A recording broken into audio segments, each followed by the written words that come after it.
Vizov bo'yicha G'allaorol tumaniga keldik. 12 avtomobilni miyasi yana kuyib qolgan. Hozir 12 avtomobillarda miya kuyish holati juda ham ko'p uchrayapti. Kompyuterlari kuyib qolgan. Mana shu miyalarni almashtirib, programma orqali to'g'rilab ketish uchun kelganmiz. Bu avtomobilimizga ham gaz qo'yilgan, shu gazni hisobiga muammo qilgan.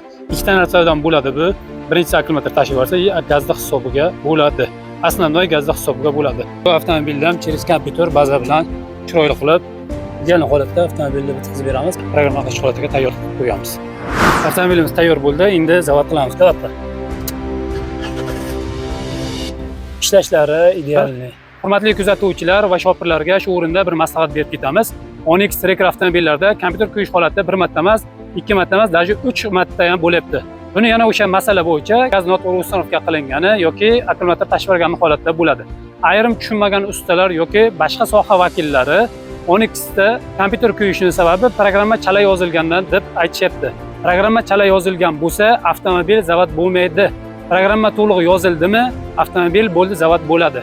Demak, bu masalasi bo'yicha yana o'sha gazga yoki akkumulyatorga qarab qadalib qoladi. Shu o'rinda Vizapnoy xizmatlari bo'yicha bemalol bizga pastdagi raqamlarga aloqaga chiqsalaring, Vizapga chiqamiz va maxsus apparatlarimiz, instrumentlarimiz bilan borib, mashinangizni turgan joyida yurg'izib, qo'lingizga kaltlarni ideal holatda topshirib beramiz.